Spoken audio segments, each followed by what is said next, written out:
Rubrik Ruang Ngobrol Asik hari ini punya kesempatan yang baik di salah satu rumah tradisional, dan ini berada di Kelurahan Beduyu di Kapanewon Ponjong. Sudah beberapa hari saya muter-muter di tempat di kelurahan ini untuk mengenal lebih jauh tentang karakteristik masyarakat, juga mengenal persiapan-persiapan pilihan lurah yang tengah berproses sampai hari ini. Saya senang sekali sudah diterima di rumah tradisional ini, sekaligus diberikan waktu boleh ngobrol banyak sesuai dengan konten kita, rubrik Ruang Ngobrol Asik. Teman-teman sudah ada di depan teman-teman semuanya.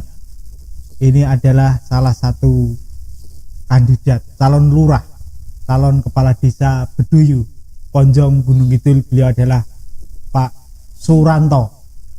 Beliau, masa muda beliau banyak peninggalan karya yang masih bisa dirasakan sampai hari ini. Salah satunya adalah majunya sepak bolaan yang ada di desa ini di zamannya, begitu. Kira-kira begitu ya Pak ya. Ya. Selain itu juga Pak Suranto ini aktif juga di bermasyarakat, meskipun di tengah waktu ya harus keluar kota untuk bekerja. Beliau pernah menempuh pendidikan di salah satu perguruan tinggi di Yogyakarta, dan sejalan dengan kegiatannya berolahraga, tepatnya di Fakultas Pendidikan Keolahragaan ya Pak ya? Ya, FPOK, Fakultas Pendidikan Olahraga Kesehatan. Olahraga dan Kesehatan ya. Tentu sangat relevan sekali apa kita sudah bisa memikirkan beliau ini punya bakat, punya minat, dan punya rekam jejak yang menemani kelompok-kelompok seperti saya ceritakan di depan tadi, kesebelasan sepak bola di desa ini sampai pernah maju di zamannya. Nanti ya, Manunggal Sakti, PS Manunggal Sakti ya. Beduyu. Nah, sudah saya perkenalkan secara singkat, tapi saya ingin beliau memperdalam dan mempertajam apa yang saya omongkan, apa yang saya sampaikan tentang beliau. Silakan Pak, siapa Anda itu sebenarnya siapa? Ya, Bismillahirrahmanirrahim. Puji syukur kepada Allah Subhanahu wa taala yang telah memberikan berkah rahmat dan hidayahnya untuk saya sebagai bakal calon lurah Desa Beduyu. Ini menyangkut masalah track record ataupun rekam jejak. Saya banyak berkecimpung dari dulu di Karang Taruna maupun di kegiatan-kegiatan lain. Pernah saya jalani, saya jadi ketua Karang Taruna di Dusun Beduyu Kulon Lama, duduk di Humas Karang Taruna Desa juga satu periode. Lepas itu kegiatan-kegiatan yang lain. Saya pernah dulu kalau perangkat desa itu ada istilah seton. Masalah bersih desa di Desa Beduyu ini pernah saya yang ngugrih-ugrih yang permasalahkan. Kenapa bisa demikian? Karena masyarakat waktu itu cuma jadi kulinya, jadi tukang cari daun pisang, bikin dodol dan sebagainya. Jadi masalah anggaran tidak pernah tahu. Setelah saya protes, saya ikut seton sendiri di balai desa, akhirnya sadar bahwa ini harus diubah. Akhirnya sekarang setelah saya protes masalah rasulan itu kelola penuh, anggaran itu diserahkan pada dusun yang mendapat giliran. Lepas itu sekitar tahun 1987, 88, 89. Waktu itu saya masih kuliah di UNY, jurusan POR, Pendidikan Olahraga. Saya masih ngelaju dari Jogja, kompetisi Persik. Persik itu Persatuan Sepak Bola Gunung Kidul. Pas waktu itu Beduyu bisa jadi juara, PS Manunggal Saktinya juara. Bapak yang melatih itu? Saya masih jadi pemain. Bintangnya Bapak? Iya, saya jadi top skornya waktu itu. Kompetisi Persik dengan 12 gol masuk di koran kedaulatan rakyat. Walaupun tidak ada kompensasi apa-apa, piala, uang saku untuk klub maupun untuk pribadi, itu enggak ada. Kalau piala mungkin untuk klub waktu itu ada. Tapi kalau untuk pribadi uang saku atau apa nggak ada sama sekali. Saya waktu itu langsung dipanggil ikut jadi pemain Persik, tapi saya nggak mau. Saya nggak aktif karena saya masih laju dari Jogja, saya masih berat di kuliah waktu itu. Teman-teman Persik saat ini masih komunikasi, Pak? Nggak ada. Sudah habis meninggal atau sudah? Saya masih nengok itu macam siapa ya? Bukan Warto.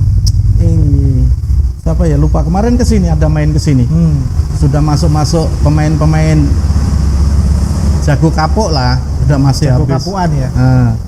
Itu ya. ada nampak saya. Setelah itu kemudian Bapak kan merantau ke Batam. Ya. Batam sampai ke nyebrang Singapura, belajar di sana, bekerja sana, kemudian sekarang pulang. Nah, setelah pulang ini apa keterlibatan Bapak di desa?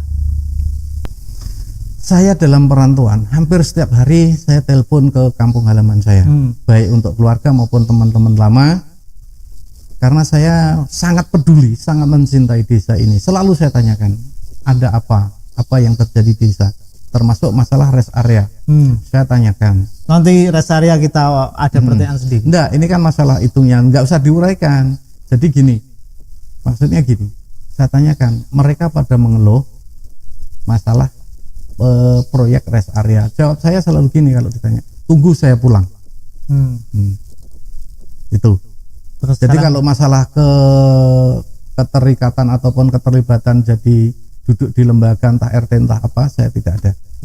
Tapi kalau masalah mengamati apa yang terjadi di sini, karena saya sangat bermasyarakat dan saya bisa masuk di semua lapisan masyarakat, jadi saya matang dan tahu apa sebenarnya yang diinginkan dan dimau masyarakat dengan masalah-masalahnya. Ya, terima kasih Pak, sudah agak paham saya mengenal tentang kiprah Pak Suranto ini.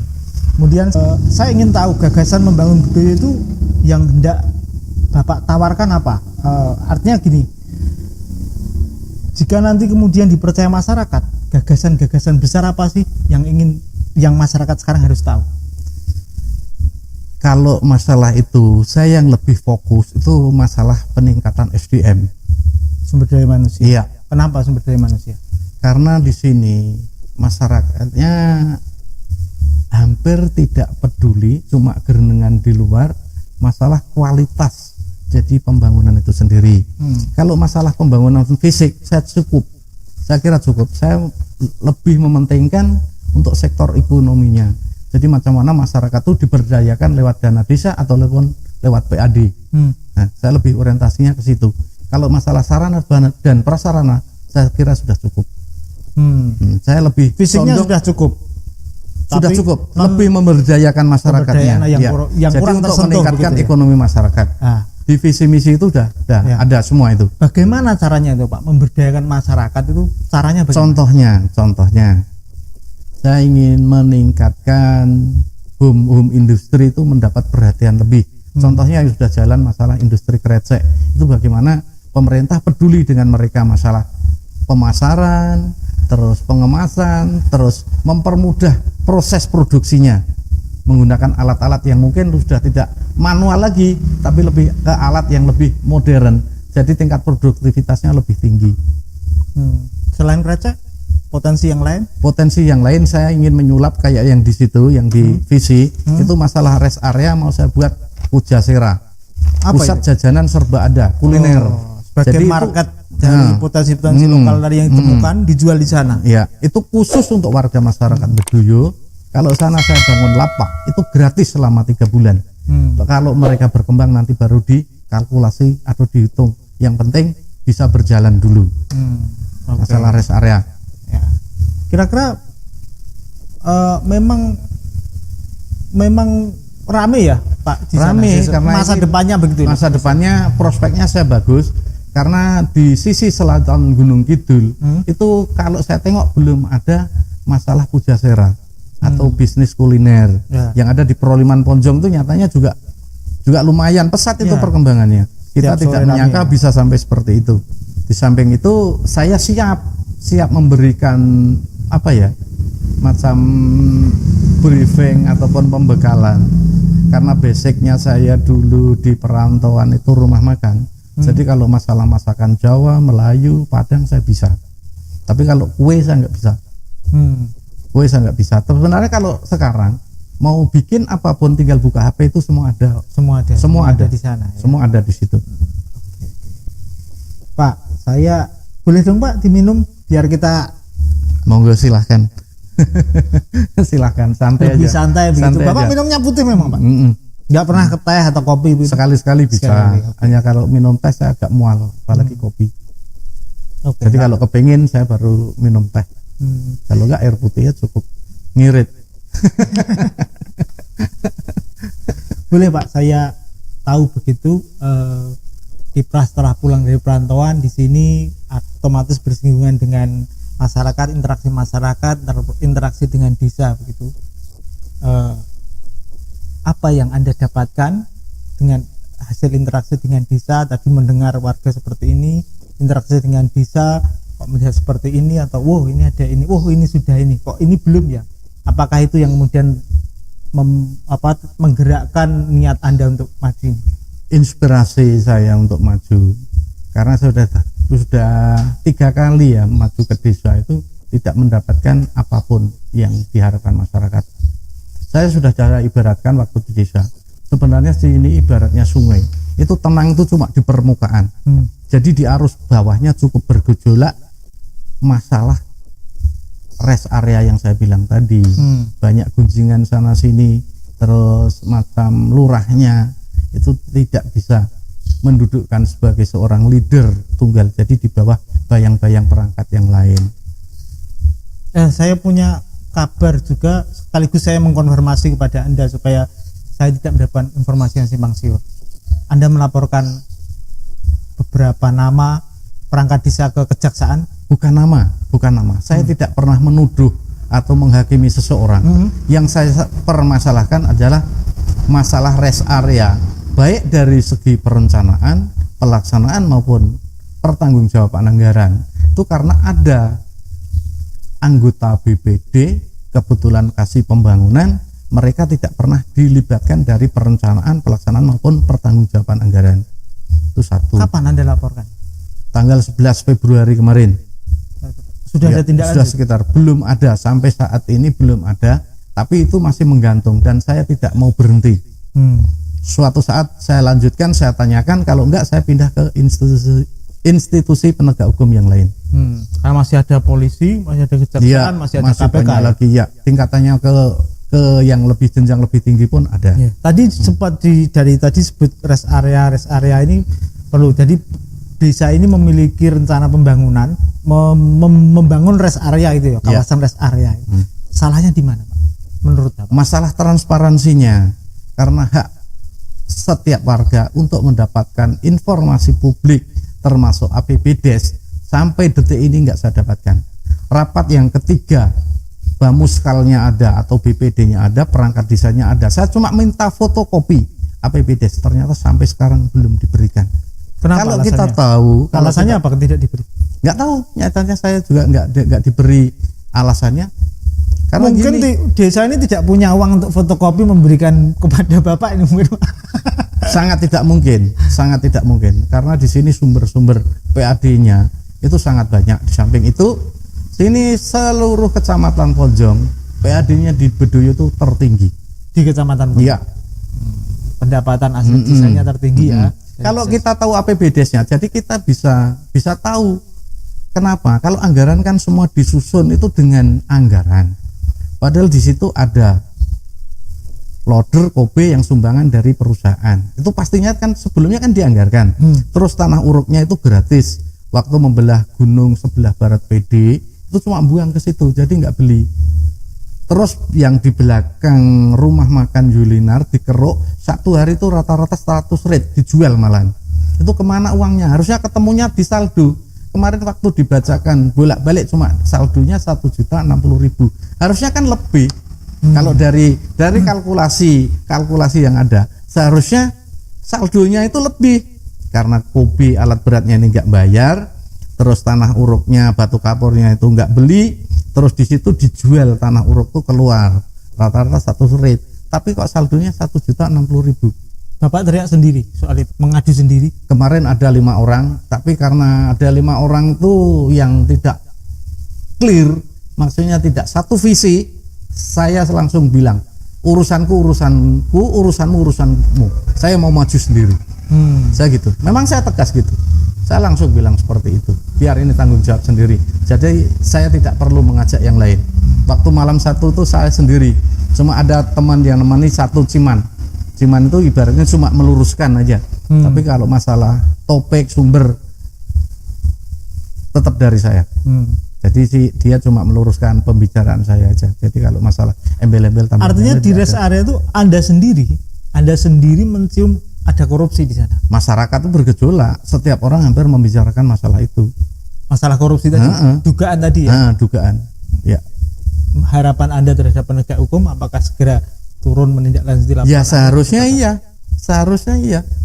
Supaya harapan masyarakat pun seperti itu. Supaya tidak gemuruh ya. Ya. Itu bukan macam tiket saya untuk nyalon lurah, bukan seperti itu. Waktu itu saya belum ada kerentak mau nyalon, tapi karena rasa peduli, rasa cinta saya terhadap kampung halaman saya. Jadi boleh Pak, saya agak bermain-main sedikit ini Pak, biar suasananya segar begitu. Ini ada tulisan puas dan tidak puas ya. Ini persoalan tentang layanan masyarakat yang dilakukan oleh pemerintah desa. Anda memilih yang mana dan tunjukkan kepada teman-teman. Ini perlu tentang layanan publik. Anda tadi kalau pelayanan publik puas, bagus masalah pelayanan publik. Pelayanan publik Pak Suranto menilai Bedoyo ini memuaskan. Betul begitu ya? Iya. Oke. Pelayanan publik. Kalau tentang transparansi, Bapak pilih yang mana? Kalau transparansi saya tidak puas. Ambil Pak. Karena tunjukkan. sampai sekarang saya tidak mendapatkan informasi yang saya butuhkan, termasuk warga yang lain. Coba biar jelas ya. Ini ya. Termasuk warga yang lain. Tentang transparansi. Ya. Oke. Sekarang kalau kemudian Bapak tak ajak, ini ada skor kosong, kemudian ada skor 30, ada skor 80, dan ada skor 100. Soal kinerja Pak, kinerja pemerintah di sehari ini Anda nilai skor berapa? Tunjukkan pada teman-teman.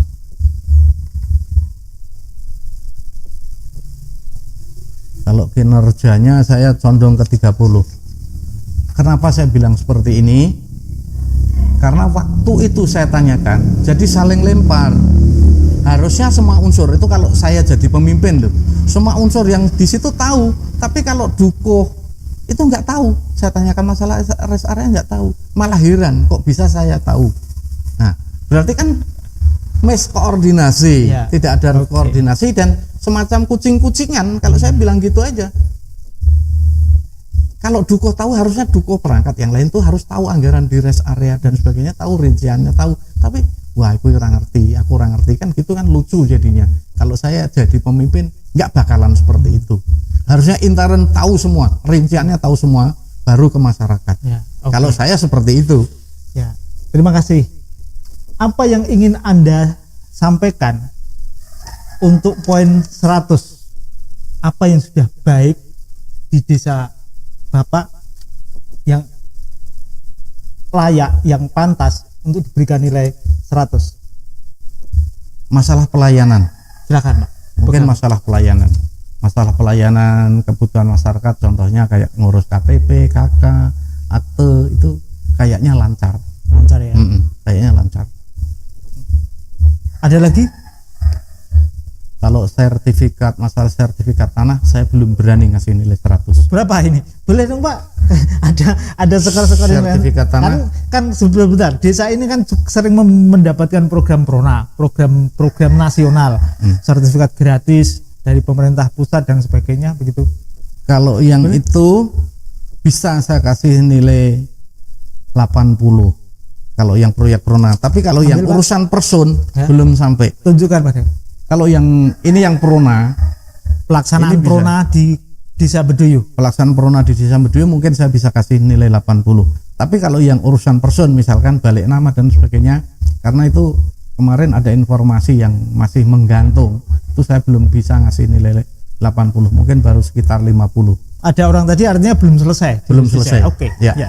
Mungkin masih dalam proses. Terima kasih Pak Suranto sudah memberikan penilaian bagi kerja kinerja dari pemerintah kelurahan, pemerintah desa atau kelurahan Bedoyo ini. Pak, ngobrol-ngobrol tentang yang lain. Bedoyo ini kan dikenal, Pak, tentang hal yang lain. Bedoyo ini dikenal di Gunung Kidul maupun di sampai ke daerah luar begitu sebagai desa yang kawasan pertambangan. Ya. Kars begitu, pertambangan batu kars. Bagaimana pandangan Anda terhadap penambang yang lama-lama akan menghabiskan gunung kars di Bedoyo? Harusnya bagaimana? Kalau masalah itu ibaratnya gini Mas, ngiris driji langgesan dengkul. Maksudnya? Salah satu sisi kita butuh lapangan kerja, sisi yang lain kita masalah lingkungan ataupun kelestarian lingkungan, termasuk kars ataupun batu kapur. Berat mana ini Pak? Bandulnya harus berat mana? Ini gini Mas. Di sini tuh ada hak milik pribadi, bukan milik pemerintah. Ada tanah ground, ada pribadi. Betul. Kalau Mas sendiri menjual gunung, itu milik Mas. Apa yang bisa diperbuat sama pemerintah? Orientasinya kalau masalah perizinan, satu, itu masalah lingkungan. Menjamin enggak keamanan lingkungan, termasuk pencemaran lingkungan. Kalau saya lebih orientasinya ke situ, itu satu. Terus yang kedua, kalau mau memanfaatkan tanah kas desa, kalau saya tetap saya tolak. Kenapa? Karena di sini lahan pertanian itu sudah minim. Jadi kalau ada lelang tanah kas ataupun jual tanah kas, itu masyarakat berebut untuk lahan pertanian. Kalau itu dihabiskan terus, saya tetap saya tolak. Kecuali pengusaha mau lokasinya itu di gunung. Artinya gunung itu dihabiskan dulu baru untuk lokasi, mungkin saya akan setuju. Gitu. Tapi kalau mau memanfaatkan lahan-lahan produktif untuk pertanian, saya tolak. Oke. Sampai jangan sampai pertambangan ini mengganggu pertanian, Iya. seperti itu. Iya. Oke, Pak, desa ini, pemerintah desa atau kelurahan kan diberi payung hukum, Pak, diberi kewenangan melindungi sumber daya alam. Ya. Termasuk ya ada gunung, ada sungai, ada kawasan pertanian tadi seperti yang kita diskusikan tadi. Kemudian apakah Anda nanti juga akan mengatur perlindungan alam khususnya gunung-gunung ini apabila penambangan sudah mulai tak terkendali? Kalau saya gini Mas, kalau yang milik pribadi kemungkinan saya tidak bisa campur. Tapi kalau yang ground ataupun milik kas pemerintah desa saya bisa. Kalau yang pribadi, nanti kalau masyarakatnya sudah mau jual, pemerintah bisa apa? Saya kira nggak bisa apa-apa. Itu satu. Yang kedua, ini sementara ini dibiarkan liar. Jadi kompensasi terhadap pencemaran limbah pabrik ini belum ada. Contohnya kayak Sugih Alam, itu aliran sungainya ataupun aliran airnya di sekitaran pertanian itu banyak tercemar dari situ. Tapi kompensasi belum pernah ada. Saya pernah ngobrol sama Mbah Muskal, ayo kita rintis aliran air dari Sugih Alam itu, tanah-tanah yang rusak dimintakan kompensasi, tapi belum clear sampai sekarang. Pernah saya berpikiran seperti itu. Memang serba salah, imbas itu selalu ada, dampak lingkungan itu selalu ada, tapi serba salah. Salah satu sisi kita butuh lapangan kerja, sisi yang lain merusak lingkungan. Itu memang inilah tantangan untuk kayak makan buah si malakama. Bedoyo nanti akan harus tapi tepat kalau mengambil kebijakan. Tapi kalau clear, masalah dalam perizinan nanti clear, yang penting bertanggung jawab terhadap lingkungan, bisa saya kira. Kalau sini nggak banyak Mas, yang banyak tambang itu daerah Karangasem. Kalau sini cuma 3, sini itu cuma 3. Skala besar. Sugih Alam, PD sama Pak Gianto itu. Yang lain nggak ada. Yang di kawasan Bedoyo loh, nggak ada. Berapa tenaga kerja masyarakat Bedoyo ini yang bekerja di sana, Pak? Kalau yang di Sugih Alam itu sekitar 200 lebih. Kalau yang di PD? Yang di PD nggak ada. Jadi dia nggak produksi sekarang, cuma ngambil dari tambang-tambang lokal, maksudnya Penambang dari rakyat. Ngambil dari Karangasem. Jadi dia yang punya DO ataupun bisa jual ke perusahaan-perusahaan waktu dia dulu produksi, cuma diambilkan dari luar. Terus yang satu lagi perseorangan tadi? Yang satu lagi paling 12 orang itu pun di sini sudah nggak ada tenaga kerja, jadi ngambil dari luar. Karena orang sini banyak masuk ke daerah Karangasem, ke pabrik-pabrik daerah Karangasem. Pertambangan juga sih. Iya. Tadi Anda sebutkan warga jangan sampai hanya berani gerenengan. Maksudnya bagaimana? Ini sementara ini kayak contoh tadi masalah rest area itu cuma gerenengan di luar. Contohnya kayak di tempat orang Bayen, di pos-pos ronda. Saya ingin mendorong masyarakat lebih berani lagi untuk menyampaikan pendapatnya. Karena kita berserikat, berkumpul menyampaikan pendapat itu kan dijamin undang-undang. Jadi agar mereka kritis terhadap jalannya roda pemerintahan maupun proyek-proyek pemerintah. Jadi pemerintah sendiri jangan sampai kayak dinina bobokkan, karena sementara ini tidak ada yang mengkomplain dan sebagainya. Jadi lebih berani untuk menyampaikan pendapatnya sehingga jalannya pemerintahan itu lebih terkontrol, walaupun sudah ada Bamuskal. Kadang Bamuskal kurang menyerap aspirasi masyarakat itu sendiri. Saya menginginkan masyarakat lebih berani. Dan Pak, kalau agar lebih transparan sementara ini kan kurang transparan ataupun tidak transparan. Jadi kontrolnya dan sebagainya, aksesnya kalau saya jadi lurah itu akan lebih mudah. Masalah transparansi informasi itu langsung detik ini juga saya kasih. Kalau saya gitu. Untuk warga masyarakat yang ada di Bedoyo ini menjelang suksesi kepemimpinan ini, kemudian apa yang ingin Bapak sampaikan kepada masyarakat? Ya, ini untuk seluruh masyarakat Bedoyo, baik yang di kampung maupun yang di perantauan. Ini adalah ajang kompetisi. Jadi jangan sampai ada riak-riak permusuhan. Siapapun yang kalah ataupun siapa yang menang itu adalah anugerah, amanah yang diberikan dari rakyat ataupun dari Allah. Jadi tidak boleh saling membenci, saling memusuhi. Ayolah berkompetisi secara sehat, siap menang, siap kalah. Jadi jangan terlampau fanatik sampai nanti meruncing ataupun ada perselisihan di akar rumput. Saya tetap menginginkan persatuan dan kesatuan, gotong royong membangun desa. Sebab entah siapapun yang jadi, tidak bisa mereka jalan sendiri. Harus ada yang mengkritisi, butuh orang lain, butuh kekuatan penyeimbang, butuh dukungan dari semua pihak. Saya ingin punya statement dari Pak Suranto untuk dua kawan yang lain, yaitu Pak Sulardi dan Mas Gugun. Apa komentar Bapak untuk dia? Masalah apa? Penilaian Bapak tentang dia. Penilaiannya mereka sudah mau maju berarti memiliki kemampuan, memiliki visi, memiliki kiat, memiliki kredibilitas dan kapabilitas. Sudah mau maju, Mas. Ya, nggak mungkin cuma tangan kosong ataupun cuma ngawur. Kan lucu. Mau kemana desa ini mau dibawa kalau nggak membawa apa-apa? Yang mau diberikan masyarakat apa? Tentunya mereka sudah memiliki itu. Sudah mempersiapkan ya? Iya. Baik secara finansial dan sebagainya, kemungkinan mereka mampu. Ada sendiri siap bekerja sama nanti, entah jadi atau entah terpilih atau tidak terpilih, siap bekerja sama dengan lawan-lawan Anda? Siap. Demi desa ini saya siap lakukan apapun, entah siapapun yang jadi. Kalau dari kacamata spiritual ini Pak, sampai hari ini Pak, kira-kira Pulung ini mau kemana? Kalau itu masalah ada unsur objektif dan subjektif. Mitos ya, ini percaya tidak percaya ya. Kalau masalah subjektivitas, tentunya ke saya. Wong saya calonnya masa mau ke yang lain. Harapannya ya ke saya Pulungnya. Tapi kalau masalah objektif tidak bisa ditunjukkan. Itu Pulung itu sebuah spiritualitas dan mitos ya, yang tidak kelihatan begitu, kekuatan energi begitu. Kalau Pak Kades sendiri, Pak Kades hari ini, Pak Lurah sendiri sekarang mendukung Anda atau mendukung yang lain atau netral atau bagaimana? Karena ini kan Lurah Bedoyo ini tidak, petahananya tidak tampil lagi. Waktu saya beraudisi di kantor desa, saya langsung bilang saya minta pengestune Pak Lurah, saya mau ikut nyalon. Kalau masalah kecondongan saya tidak membaca.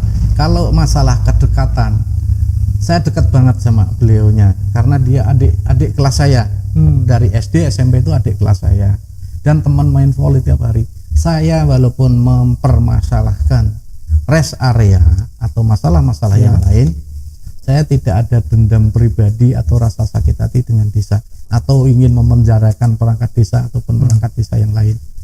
Saya hanya demi masyarakat, bukan demi saya sendiri, demi pribadi, ambisi pribadi, enggak. Jadi saya tetap hubungan baik.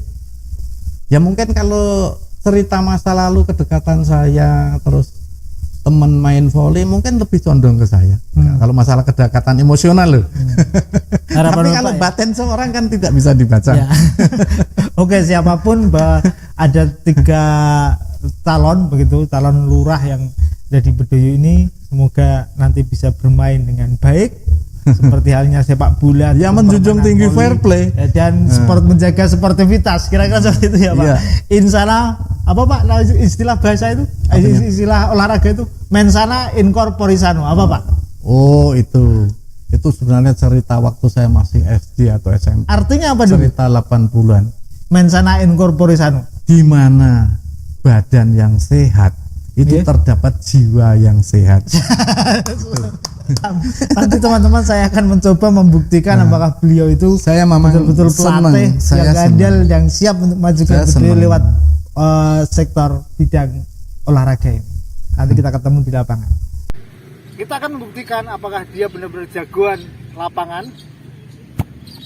Nanti beliau akan menendang bola, saya akan menjadi bahkan jadi penjaga gawang. Apakah nanti beliau bisa memasukkan bola ke gawang, gol atau tidak?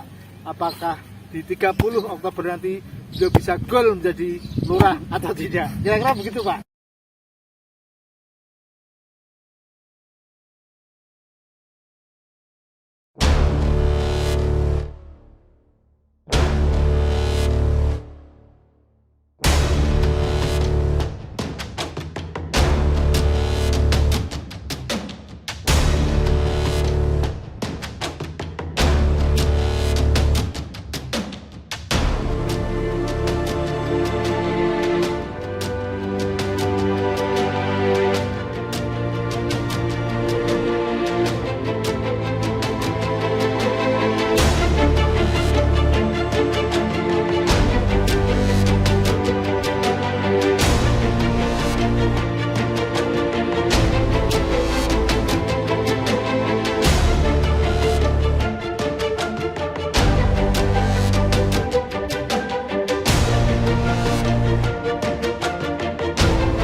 Apapun itu tadi yang saya praktekkan tadi, Pak Suranto berhasil memasukkan bola, bisa menjebol gawang yang saya jaga tadi, hanyalah sebuah permainan.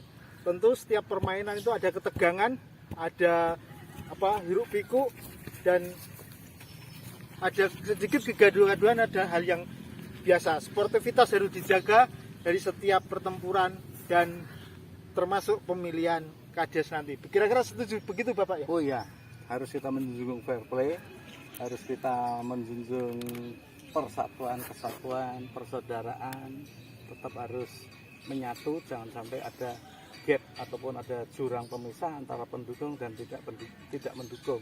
Harus menyatu demi desa ini, bukan demi ambisi pribadi, tapi harus demi desa ini. Yang kita tengok adalah demi desa ini. Oke, siap. Selamat bertanding Pak Suranto, bertanding bersama Pak Sularti maupun bersama Pak Gugun.